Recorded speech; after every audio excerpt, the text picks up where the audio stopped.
Hey everyone and welcome to today's explainer। आज हम एक ऐसे मैथमेटिशियन के बारे में बात करने वाले हैं जिन्होंने हमारे यूनिवर्स के सबसे माइंड बेंडिंग कॉन्सेप्ट्स में से एक को पूरी तरह रीडिफाइन कर दिया, द कॉन्सेप्ट ऑफ इन्फिनिटी। हम बात कर रहे हैं जॉर्ज कैंटर की, जिन्होंने एसेंशियली मॉडर्न मैथ की फाउंडेशन को ही हिलाकर रख दिया। Okay, let's dive into this. So think about it for a second. क्या आपने कभी डीपली कंसिडर किया है कि इन्फिनिटी आखिर एक्चुअल में क्या है? Is it just this one endless uniform mass? Like क्या सारी इन्फिनिटीज एग्जैक्टली सेम साइज की होती हैं? हम सब नेचुरली अज्यूम करते हैं कि इन्फिनिटी का मतलब बस अनंत है, जिसका कोई एंड नहीं, right? Just a singular concept. लेकिन क्या ये बेसिक अजम्पशन सच है? Well, Cantor completely challenge this belief, और जो उन्होंने डिस्कवर किया ना, वो लिटरली माइंड ब्लोइंग है। इस क्रेजी कॉन्सेप्ट को समझने के लिए हमें सेट थ्योरी पर एक नज़र डालनी होगी। सेट थ्योरी बेसिकली मैथमेटिक्स की वो ब्रांच है जो सेट्स को इन्वेस्टिगेट करती है, यानी well defined collections of objects. I know ये सुनने में शायद थोड़ा एब्स्ट्रैक्ट लगे, kind like organizing your closet, पर दोस्तों ये दी एब्सोल्यूट बेडरॉक है। मैं मजाक नहीं कर रहा, लगभग सारी आधुनिक मैथमेटिक्स की पूरी नींव इसी एक सिंगल आइडिया पर टिकी हुई है। बिना सेट्स के मॉडर्न मैथ एग्जिस्ट ही नहीं कर सकती। Let's look at this timeline from 1874 to 1897. ये time period Cantor का golden era था। Honestly, ये किसी epic intellectual hero's journey से कम नहीं है। 1874 में उन्होंने uncountability पर अपना पहला completely shocking breakthrough paper publish किया। फिर 1891 में उनका famous diagonal argument आया, और 1897 तक आते-आते he had established a fully mature, completely revolutionary theory of transfinite numbers। लेकिन यहाँ एक क्रूशल कॉन्टेक्स्ट समझना बहुत ज़रूरी है। लेट 19th सेंचुरी तक एक्चुअली कंप्लीटिंग इन्फिनिटी, मतलब एक कंप्लीटेड इन्फिनिटी के बारे में बात करना मैथमेटिकली इलिसिट माना जाता था। मैथमेटिकल एस्टैब्लिशमेंट के हिसाब से एक्चुअल इन्फिनिटी की टेरिटरी में वेंचर करना प्रैक्टिकली फॉरबिडन था। इसे रिगरस मैथ नहीं, बल्कि एक डेंजरस फिलोसॉफिकल फिक्शन समझा जाता था। People just thought of infinity as an abstract concept, not something you could actually calculate with. अब ये 1874 का ग्राउंड ब्रेकिंग पेपर देखिए, जो क्रेल्स जर्नल में पब्लिश हुआ था। Notice the title, On a Property of the Collection of All Real Algebraic Numbers. It sounds so dry, right? Well, that was intentional. Canto ने जानबूझकर एक सुपर बोरिंग और misleading title use किया। क्यों? ताकि उनके रैडिकल, हाईली कंट्रोवर्शियल आइडियाज उनके harsh critics के स्ट्रिक्ट रिव्यूज से चुपचाप निकल जाएं। Talk about a mathematical Trojan horse. तो एग्जैक्टली उन्होंने इस पेपर में एक्चुअली प्रूफ क्या किया? इसके लिए हमें 1-to-1 कॉरेस्पॉन्डेंस का आइडिया समझना होगा। Imagine you have a cinema hall with chairs and people. अगर हर एक इंसान को एक चेयर मिल जाए and no chairs are left over, तो लोग और चेयर्स सेम साइज के हैं। Make sense, right? कैंटो ने नेचुरल नंबर्स जैसे 1, 2, 3 और रियल नंबर्स जो कंटिन्यूअस डेसिमल्स होते हैं को एग्जैक्टली ऐसे ही कंपेयर किया, and what he found was huge. Natural numbers countable हैं, पर रियल नंबर्स एंटायरली अनकाउंटेबल हैं। Let's break down Cantor's logic step by step because it's fascinating.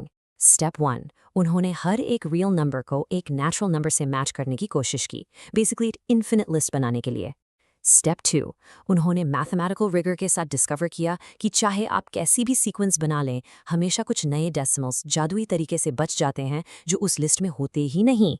Step 3, इससे फॉर्मली प्रूव हो गया कि रियल नंबर्स एक्चुअली एक larger infinity form करते हैं, एंड दिस ब्रिलियंटली इलस्ट्रेट्स कि सभी इन्फिनिटीज डेफिनेटली इक्वल नहीं होती। और एक सिंगल प्रूफ ने पूरी मैथमेटिकल दुनिया को लिटरली हिलाकर रख दिया। Cantor absolutely shattered the establishment. उन्होंने ये प्रूव कर दिया कि इन्फिनिट कोई एक सिंपल अनडिफरेंशिएटेड मास नहीं है। उन्होंने क्लियरली दिखाया कि इन्फिनिट सेट्स अलग अलग साइजेस के हो सकते हैं।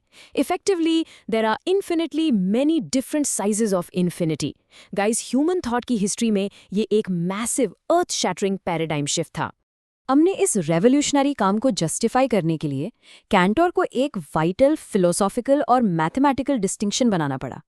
उन्होंने इम्प्रॉपर इन्फिनिट, यानी एक ऐसी वैल्यू जो बस कंटिन्यूसली बढ़ती रहती है, और प्रॉपर इन्फिनिट, जो कि एक डेफिनेट कंप्लीटेड इन्फिनिट सेट है, इन दोनों के बीच एक क्लियर डिफरेंस एस्टैब्लिश किया। ये डिस्टिंक्शन इनफैक्ट उनकी पूरी सेट थ्योरी को एक्चुअली जस्टिफाई करने का सॉलिड बेस बन गया।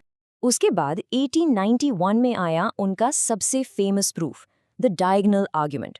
ये इतना ब्यूटीफुल और मैथमेटिकली रिगरस मेथड था ना, I can't even tell you.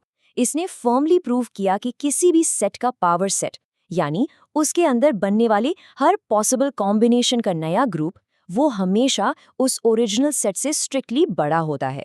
To put that in perspective, अगर आप नेचुरल नंबर्स का पावर सेट लेंगे तो वो नेचुरल नंबर्स से एक मच बिगर इन्फिनिटी होगी। So the crucial question here is, हम इन इन्फिनिट साइजेस को प्रैक्टिकली मेजर और डिनोट आखिर करें कैसे?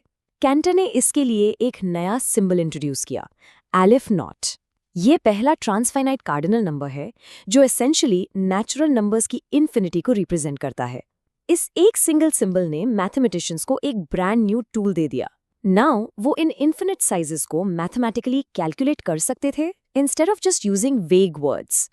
लेकिन you know how it is, जब भी आप कोई इतना बड़ा पैराडाइम शिफ्ट लाते हैं, इंटेंस रेजिस्टेंस तो मिलता ही है। Enter Leopold Kronecker. ये उस वक्त के एक बहुत ही पावरफुल एस्टैब्लिशमेंट फिगर थे, और बिना किसी डाउट के कैंटर के फियर्सेस्ट क्रिटिक। क्रॉनिकर जेन्युइनली सिर्फ इंटीजर्स पर विश्वास करते थे, और कैंटर का इस एक्चुअल इन्फिनिटी में डीप डाइव करना उन्हें लिटरली बिल्कुल बर्दाश्त नहीं हुआ। क्रॉनिकर की ऑपोजिशन कितनी विशस थी, ये आप उनके इन्हीं शब्दों से समझ सकते हैं। उन्होंने ओपनली कहा, I don't know what predominates in Cantor's theory, philosophy or theology, but I'm sure that there is no mathematics there. Ouch! Cantor के आइडियाज इस दौर में इतने डीपली कंट्रोवर्शियल थे कि टॉप क्रिटिक्स ने उन्हें मैथमेटिक्स मानने से ही इनकार कर दिया। यहाँ तक कि इसे मैथमेटिकल वर्ल्ड की एक डिजीज तक बुला दिया गया। और ये सिर्फ कोई नॉर्मल वर्बल एकेडमिक डिसएग्रीमेंट नहीं था। क्रॉनिकर ने अपनी मैसिव एडिटोरियल इन्फ्लुएंस का यूज करके कैंटो के पब्लिकेशंस को अग्रेसिवली डिले किया, ब्लॉक किया।